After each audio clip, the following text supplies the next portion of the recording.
Dr. Edwin Williams here. And today's topic is how to grow your practice exponentially by building a high performance team. Something that I failed at for many, many years. That's what we're going to be talking about. This is the Aesthetic Water Cooler, and I want to thank Equa Marketing for hosting this. It's a free podcast, basically sponsored by Equa Marketing, that provides SEO services to digital marketing to plastic surgeons and dermatologists, and they host this podcast free. So I'm grateful for that, to let me share my thoughts to my friends. Anyone who has questions, who's joined us in the past, or other questions, you're welcome to try to send the questions on now or send them after the fact. Next month, October 17th, we're going to talk about how to scale up your practice with effective strategic planning. Any other places you guys can find me?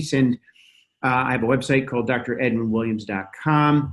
I have a book that just is coming out. It's called The White Coat Entrepreneur. We have blogs, all kinds of information on our website. So stay tuned. If you have any other specific questions, you can get through. So next month is strategic planning.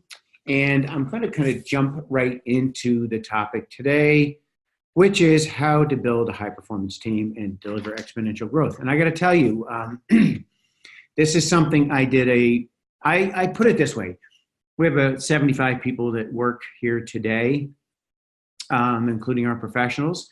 And I have more clarity now and have a better life, less grief, and I'm out the door, work during business hours. I'm not all hours of the day or stay late, because I get this now and I understand much more what it takes than I did when I had 3 and 4 staff.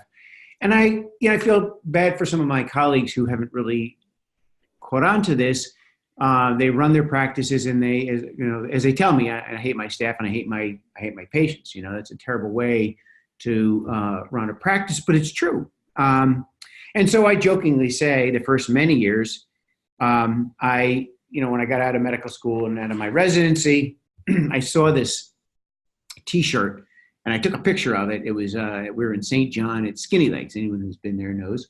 And this guy was sitting on, and he had a T-shirt, and on the back of it, it said, beatings will continue until the morale improves. And that's kind of how I used to view things years ago. I'm like, what is the deal? The morale. And I used to hear this from my staff. Well, morale always comes down to leadership. I tell my managers and leaders today, I rate them by 2 things: morale and profitability.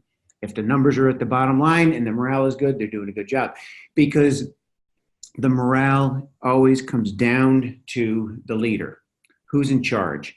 And so I'm going to talk about systems and policies and culture a little bit. And in my book that's going to be out, the White Coat Entrepreneur, which if you send an email to me, we'll get you a copy. But Chapter 4, I talk about systems, policies, and culture. And, when I was in high school, I was a wrestler. And we had a team. And I played football, but my high school passion sport was wrestling. And a lot of wrestling, to some degree, even though it's a team, is very much like what we do. It's very individual. In other words, if you get pinned, you're not blaming it on the team. It used to really stink when the team lost and I'd win my match, but it's kind of how we go through our residency training, because no one really teaches. Now, again, I played team sports, but that's why I'm such a big fan of hiring people who have played. To me, when I see someone who's played D1 ball somewhere, I don't care what it is, I'm interested in that, man, because they get the team thing. In fact, we recently had a staff accountant we hired about 1.5 years ago, who's our CFO. And I said to her upon the hire, so let me ask you something. I know you don't do bookkeeping, but what if we end up, losing a bookkeeper? And, I asked you to chin to that bar, for a few months and she said, look, I played softball. It's like my coach telling me you're not playing first base today, you're playing second. And you say, okay, no problem, coach. What else do you have for me to do? So that's why it's so important to have that, to understand the team mentality. And quite frankly, we as physicians, we as surgeons especially, don't do a good job with this. We go through our training. We learn how to do things on our own. We learn how to sew up lacerations in the emergency room, get the suture open, fill up our own lidocaine, because you're not getting enough help. You learn to live and survive on your own, and it's not good for learning how to run a business. And so if you think about it, if you look at, because I hear this from people that I try to mentor and help out, and they say, I'm talking to them and they say, well, we talk about their team and who they have, and they say, well, I have this one person, Jane, and I say, okay, think of your best person. Yeah, that's her. They say, okay, imagine if you had, how many do you have? I got 5 people. I've got 6. Imagine if you had 6 Janes, and they're like, oh my gosh, I couldn't even imagine if I had 6 Janes. And the reality is those Janes are out there. It's a matter of finding them and realizing that if you build a team that way, it will deliver to the bottom line. And again, it's different because we look at ourselves, and this is the way I did in the first many years, as the assets, and our staff are our liability. Because you're like, okay, well, I'm the revenue generator, and so that's got to go out the window. That mentality's got to go out the window because that doesn't work. It's not very functional for a team. In fact, when we have a patient care coordinator who's boasting how much surgery they booked that month, the first thing we do is we take them down a notch and say, oh, no, that's how much we booked. We meaning who answered the phone, the doctor, the patient care coordinator, the nurses who put the patients in the room, took their pictures, and helped with the imaging. So that's why it's so important that we understand this. And the reality is you start to grow your business, as you start to grow the whole thing, if you don't get that, your staff costs will start to eat you alive. And I went through that, and I've been through it before in certain businesses of ours that where all of a sudden staff costs are creeping up there because of dysfunction. You don't have the right leader in place, and you don't have the right morale, and you don't have the team. So if you think about it, that is why CEO compensation, when it's done right, is high, and that's why CEOs make so much money. Think about it this way: if you've got a business, and I had a friend of mine who had a business, he ran a company, he was a CEO, publicly traded company. They had 1,000 employees. If you make them all 5, 6, 7% more effective by the way you lead, are you worth more? And the answer is absolutely. You're worth more. So, and quite frankly, we like to think that surgery is hard, but being a great leader and running a good business, in my opinion, more difficult than surgery itself. Really, it is. I mean, the surgery part is easy. That's what I always tell people. Building a big team, and leading them is more difficult. Now, the reason I think is that some people are just, I don't want to say born leaders. We've talked about leadership in the past, but some people, it's more intuitive. It's not always intuitive to everyone. And for those of us who it's not, you can become a better leader if you become a student of leadership. And I would encourage you to read, Jim Collins is one of my favorite authors. And the reason I like his work is because he's not some pop psychologist. He's a Stanford professor who has done a lot of data mining to study publicly traded companies who are very successful. And he wrote through 3 books. One's Good to Great, one's Great by Choice, and Built to Last. And not in that order. I think Great by Choice was the last one he wrote. But I have become a big fan. And what he has done is he's showcased or tried to study these companies and come to some conclusions about what he refers to as level 5 leadership. So people who are serious about running their business, the first book I give them is The EMyth by Michael Gerber.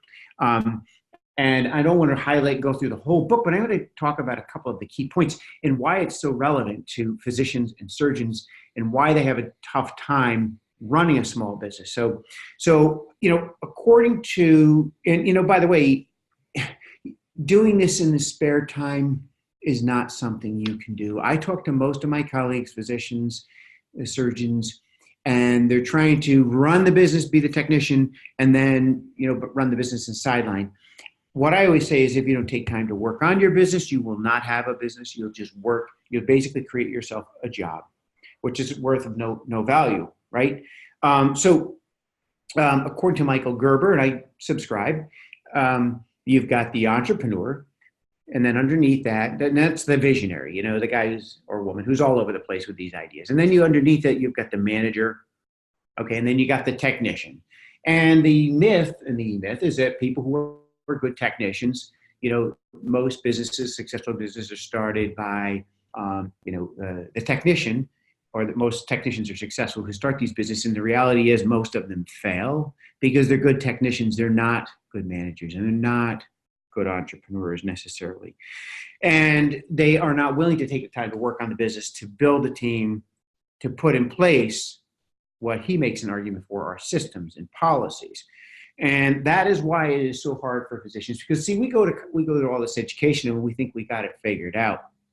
It can't be too hard to run a business, right? I mean, I went to medical school. I did a surgical residency. I spent, 70, 80 hours a week working.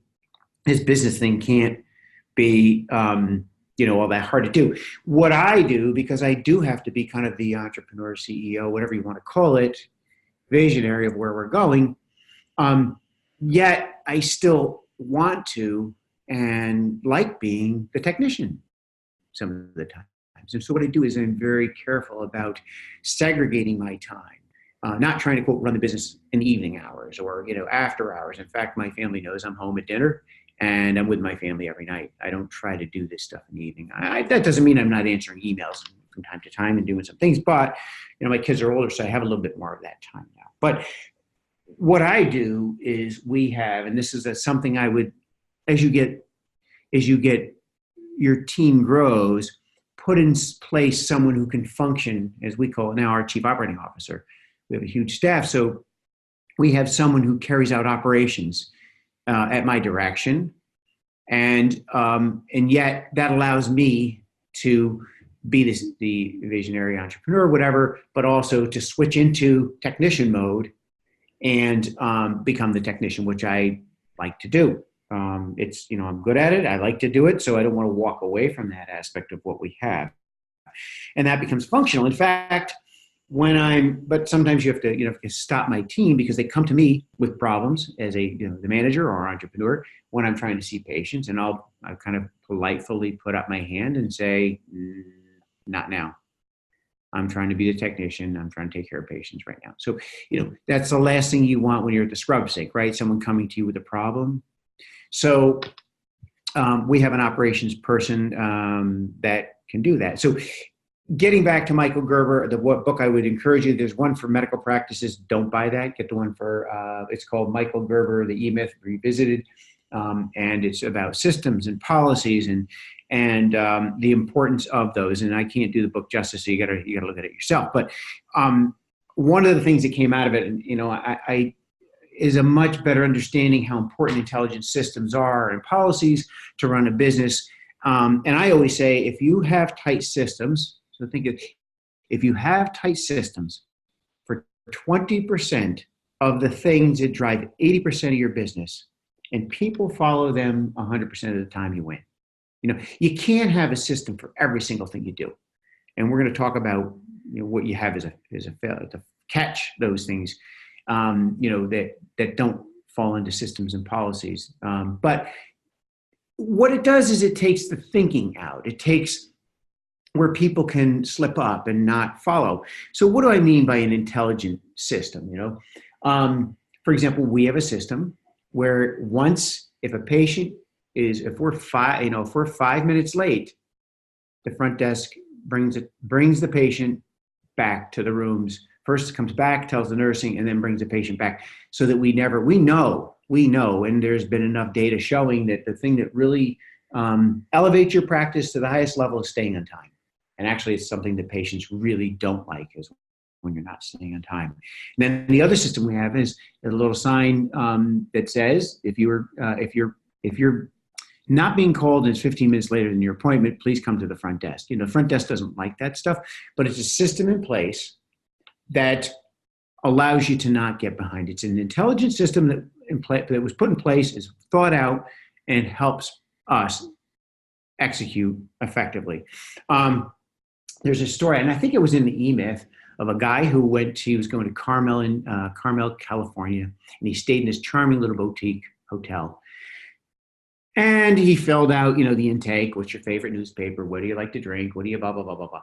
And he did it. And then, it was a wonderful visit. He leaves. And about 7 years later, he had business in that same area. And so he stayed at the same place.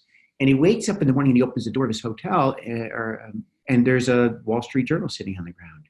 And he looks down, and the person next, the next room down, they got a New York Times, and someone else has the Daily News. And he's like, how the heck did they know? He was so impressed.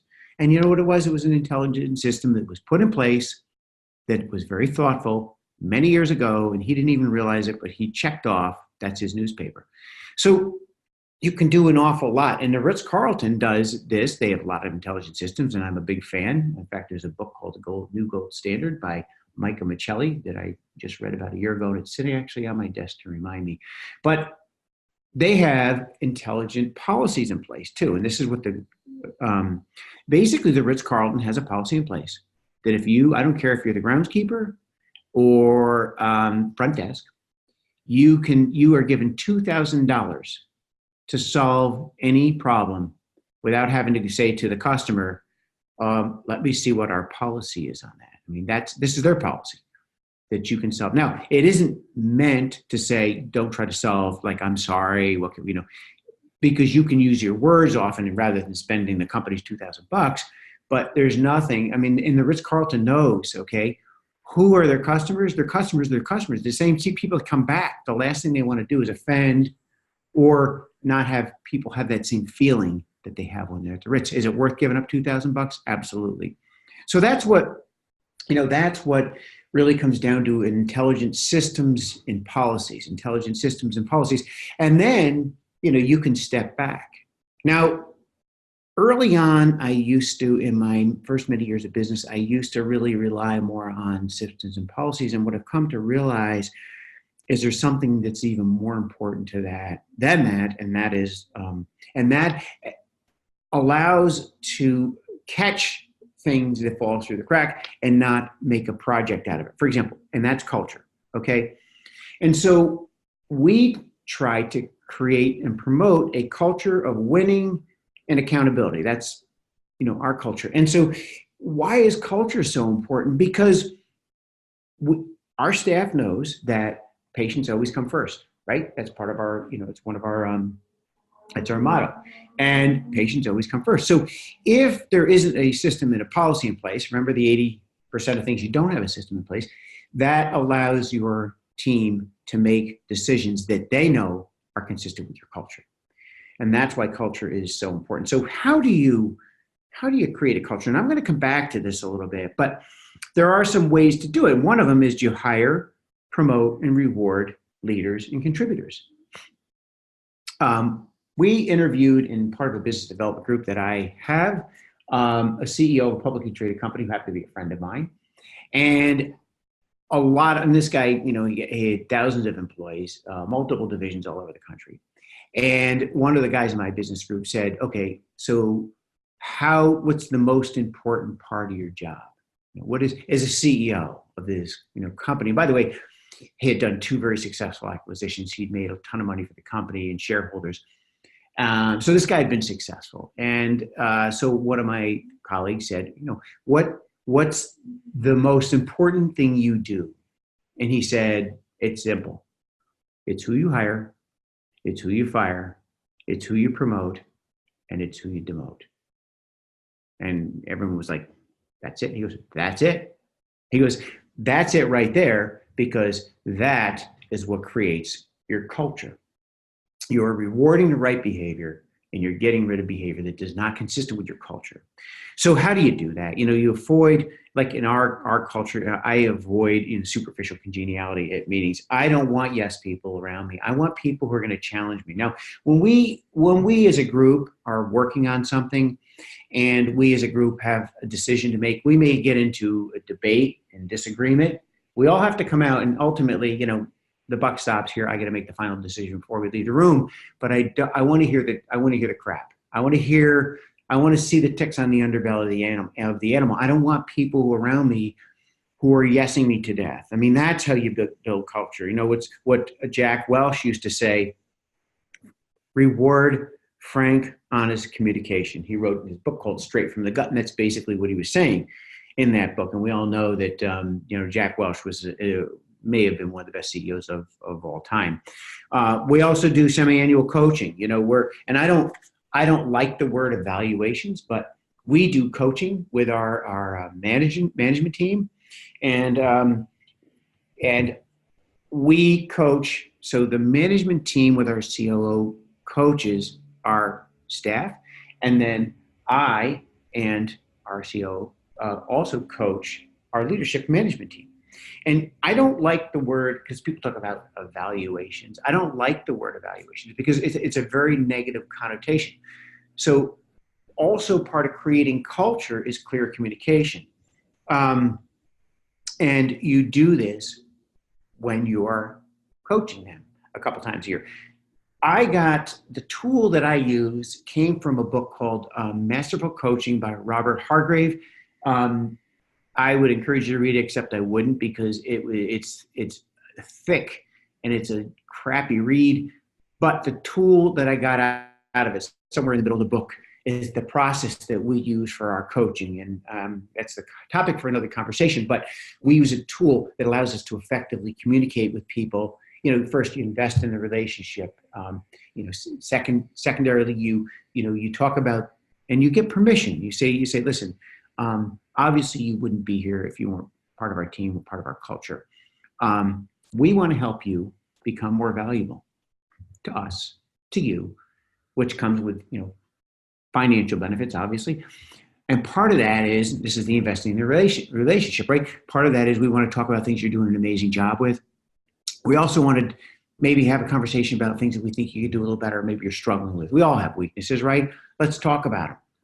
And then we're going to set some goals.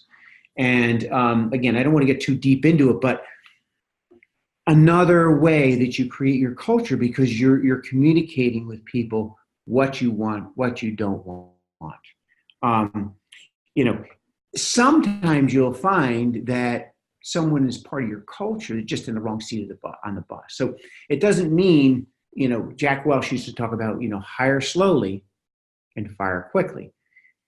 We just had this conversation in manager meeting. There's one position where, we're struggling with, and I asked our manager, is this person, are they coachable? First of all, because if someone's not coachable, they don't belong here. And are they also in the right seat on the bus? Because sometimes you have good people that are just in the wrong seat. So by frank, honest communication, which comes by way of daily, and also by who you hire, who you fire. And again, Jack Welch used to talk about fire quickly. And what does fire quickly mean? When you have someone that you're thinking is not, and it becomes a recurring theme, they're just not part of our culture, they're just not tuning to the bar, it means you make the decision that they go.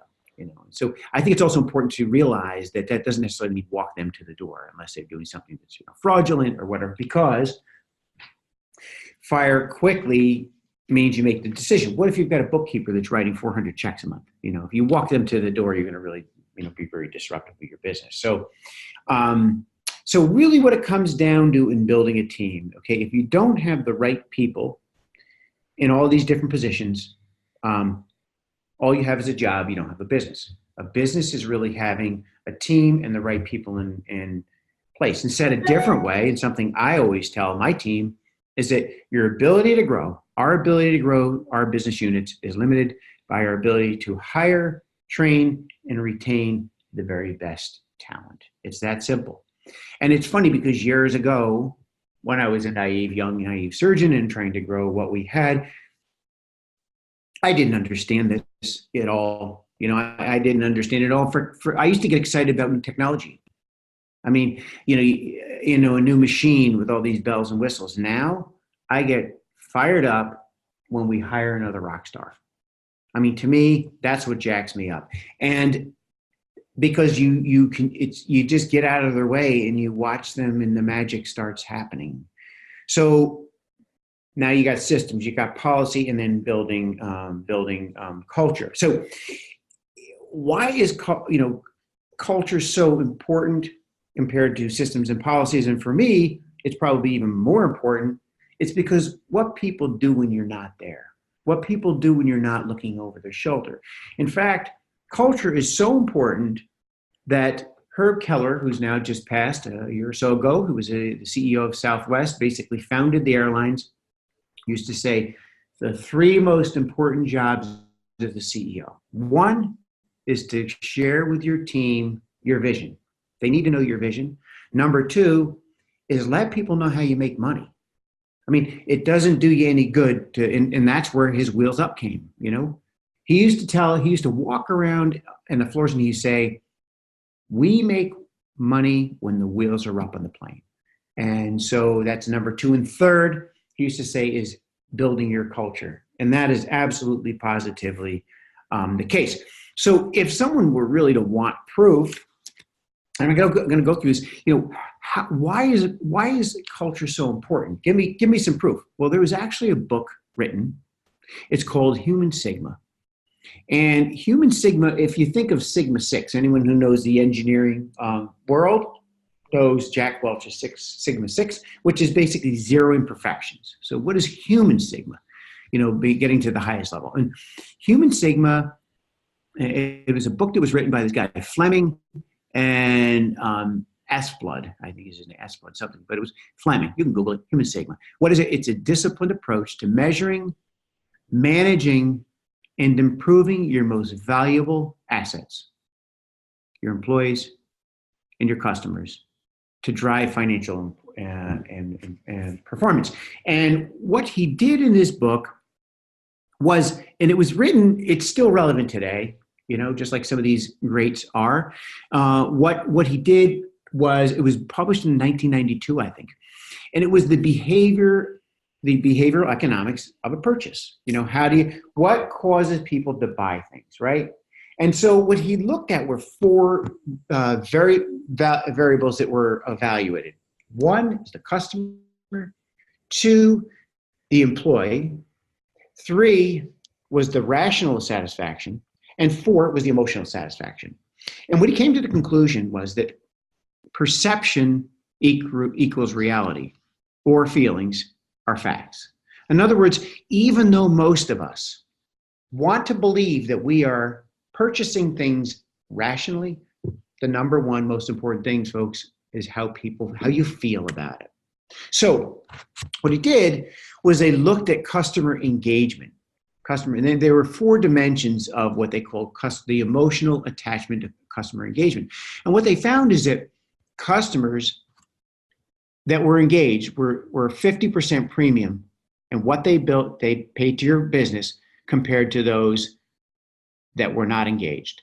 And so they looked at different dimensions of engagement. What is an emotional attachment or engagement? Okay, 1 on the bottom is confidence. 2 is integrity. They trust you. 3, they're proud. I'm proud to stay at the Ritz. And 4 is passionate.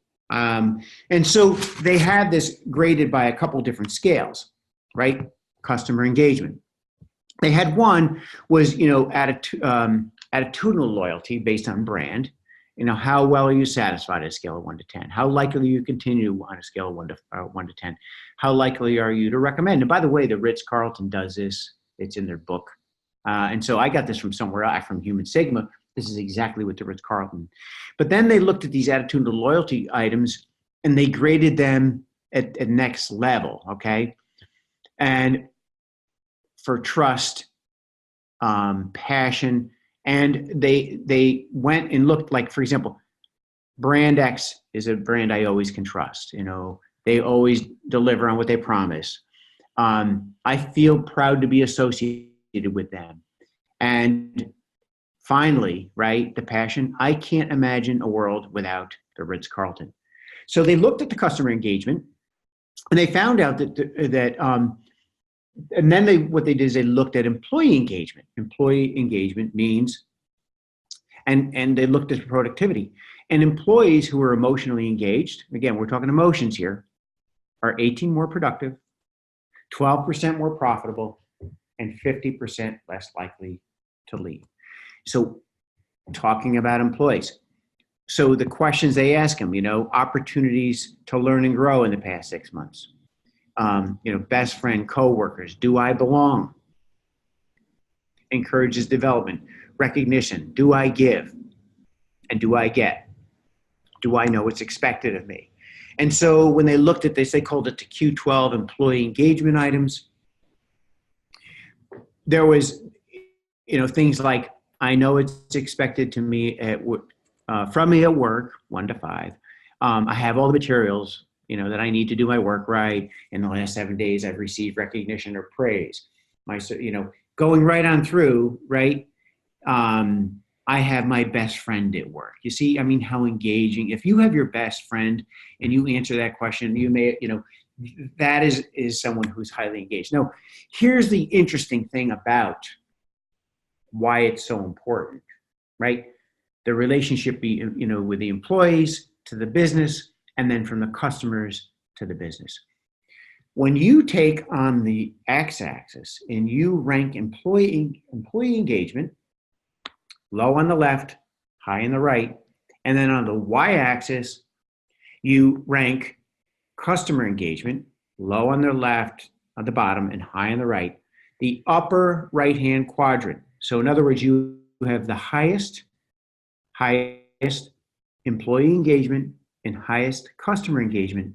Those businesses are 3.4% or 3.4 times more profitable. Let me say that again.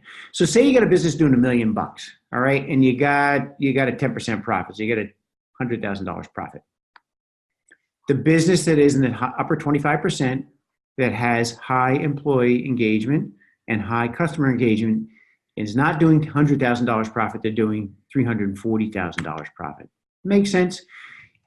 When you get those companies that are in the top 1% to 2%, with the highest employee engagement and the highest customer engagement, they are 5.5 times profitable than those with lower, at the bottom, 99%. So my point is this is why culture is so important in a business. What is Human Sigma? It requires deliberate, active intervention. And there are basically 2 activities that will allow you to develop culture this way. One that they refer to as transactional activities, and the other are those that they refer to as transformative activities. And I'm going to explain these a little bit.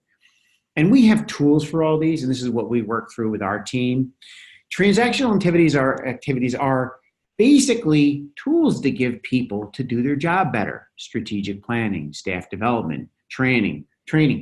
A couple of weeks, or last week, I think, we took a full day out of the office. All of our staff got together and we did employee personality training. That would be a transactional activity. We're helping people do their job better. And then there are transformative activities, and they are structural interventions to select, promote, pay, evaluate, recognize, and reward employees. You know what I was talking about before? Coaching. That's one of those transformational activities, because you're communicating with people how to do, what's important. Now, what they actually did is in transformational type activities, coaching, communicating at the morning huddles, those type of things.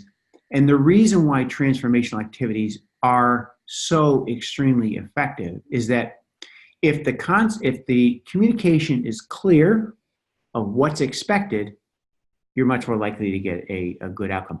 If the consequences are low and the communication is noisy, people end up basically being superstitious and they don't trust the management team. So what are transformational activities?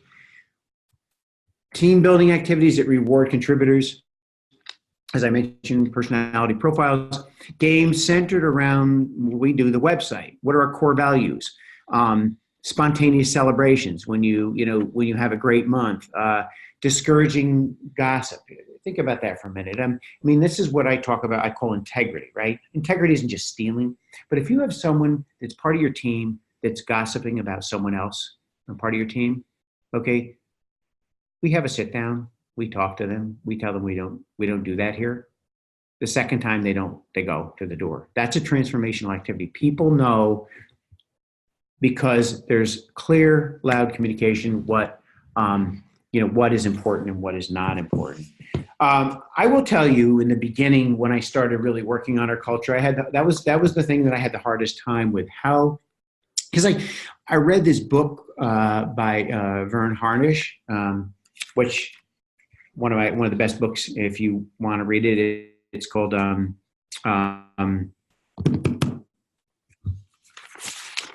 Rockefeller Habits. And in Rockefeller Habits, he talks about, building culture. I really struggled with that because how do you, rather than just tell people, you have to, it's an ongoing thing that you're doing on a very, very regular basis. You're doing it in huddles. You're doing it when you hire people. You're communicating. You're doing it by using your motto and living your motto. For example, we have a motto here called the Williams Center, taking care of each other and you. And we live it. We had a few months ago, someone broke down on the highway and our chief operating officer jumped in her car, went up there, used her AAA card to get the person what they needed. Patients always coming first. That's our credo. Patients always come first. Someone came to me yesterday and said, well, I see you have a meeting on such and such a Friday at 2:00, and we have another person that just wanted to book surgery. And are you okay with that? And I said, what's our credo? She goes, I know, patients always come first. So yeah, absolutely. So, I think that really was around 2005 that I started realizing the importance of culture. It has to be very deliberate. It has to be top of mind, and it has to be, as Vern Harnish says in the Rockefeller Habits, have a few rules and repeat them on a very regular basis. And that's what you need to reinforce culture. I reflect back to 2005 when our staff costs were climbing. I didn't know what the hell I was doing. Before I became really a student of all this stuff and really tried to understand it and gain clarity. And at the time, I remember saying, we were having some morale issues and some turnover at the time, because what I decided to really reinforce what I believe. And as I said back then, we didn't really change our culture. We just started to enforce it. And all of a sudden, you get some pushback initially when you make some changes like this. But ultimately, I think we're in a better place than we've ever been now with, who we have. So, if you look at Rockefeller's Habits in Vern Harnish's book, it all comes down to communication. It all comes down to communication. It has to be on a very regular basis. It's when you hire. When you hire, you tell people, here's how we do things here. We're here building a culture of winning and accountability. The people who chin to the bar end up moving ahead and getting more opportunities. The people who don't last. If you are the kind of person that's going to stir the shit, create problems, you're not going to last here. So it starts with the hire, and then it carries on. Like, for example, we do huddles each day, and each day there's a huddle. It's 10 to 12 minutes. And the huddle runs something like this. You're standing up. You're never sitting down because you don't want people to settle in. I mean, think about football, right? It's a quick huddle. Wins from yesterday. By the way, we had, so many leads, so many phone calls, how many consults we had, how many people scheduled surgery. Okay. Then what's up for today? And then you go around the room real quickly, 5, 6 people in your team. What was your biggest struggle yesterday? What was your biggest struggle yesterday? What's your biggest frustration? And you get all this information out. And then kudos, by the way, one of the things we need reviews, right? So the manager says, hey, by the way, yesterday Rose got, 3 reviews, awesome, whatever. Maybe you hand out a $10 gas card or a Panera card or something like that. But that's how you start to develop culture, is by crystal clear communication and avoiding the superficial congeniality. It's having, calling crap and rewarding people who are doing the right job. And I think I talked to you initially a little bit about coaching, but that's another way to have communication. Frank, honest communication, invest in the relationship, talk about the strengths, talk about where you see people struggling. The tools we have now are really pretty tight. I call them tools that were from in our toolbox. I've taken a lot of these concepts from books that I've gleaned and put them into something that we can use that works for our business, but they're extremely effective. Let me give you an example. If you think back of the huddles, you may be asking Rose, what's the worst part of your day, Rose? What are you struggling with? And she may say, no, I was having a problem with some of the pictures and I figured that out, whatever. But what she may not say is that every day at 4:30, Jane runs out the door and doesn't help prep the charts. Well, that's why it's so important to have coaching, because when you ask them that same question in your biannual coaching, you say at the end of it, right? Invest in the relationship, talk about their strengths, talk about their struggles or their weaknesses, and then what they're struggling or frustrations. If it's a closed door, it's the manager and them, and you've had a nice conversation for an hour or so. You say, what is your biggest frustration? And you know what comes out? Honestly, the one thing that really makes me crazy is every day when Jane leaves at 4:29 and dumps all this stuff on me. So that's why it's important to have this system in place to reinforce your culture, because you're getting all the information and you'll be able to make some corrective action. She may not want to say that at the morning huddle, but it's kind of hard on the exit interview to say, I'm so frustrated because I always get dumped on at the end of the day when people leave, when they've had their coaching twice a year and they haven't brought that up. So it's kind of hard for people. So it's all about getting communication and then reinforcing your culture. And the other thing we do is we review their compensation with them and show them, because sometimes people don't exactly know, all the benefits that you have. I mean, too numerous to mention here, but when you look at the entire benefit package, there's a lot there. And I think it's important to do that. Other meetings I have, I meet with our managers every single month, and I have a system in place for that, which basically reinforces our culture. And I'll go through it real briefly, and then we'll kind of end things here. If anyone has any questions, we have my what I call my leadership. We have 4 different business sectors. Let me just use our medical spa, for example. And I just actually met with him. So here's the format that I go through. Number 1, I go around to the manager. I say, okay, what's up? What's up means you communicate with me, I communicate with you. Okay, what's up is not meant for conversation. What's up is, okay, well, the design plans for expansion are going well. Within another month or so, I should have something for you to look at. 2, we brought the photo finder online. We've been using it now for 2-3 weeks. It's working well. Number 3, we got some new Allergan pricing on blah, blah, blah, blah, blah. Okay. Then the next part of the meeting is they report their KPI, their key performance indicators. And we look at the key performance indicators, where they are year to date, where they are month to month, and like month compared to last year. And then I go into who did you coach last month? Now, this is really, really important.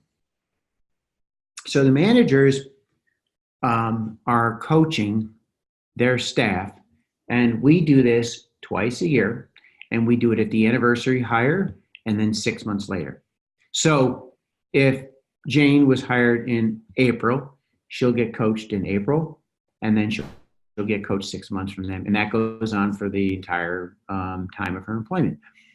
And the reason that's so important is if you do the coaching at the end of the year, there's anxiety, it's evaluations. No, we call it coaching. And the natural tendency, whether it's the huddles or whether it's to get together in the coaching with the managers, is that people will put it off.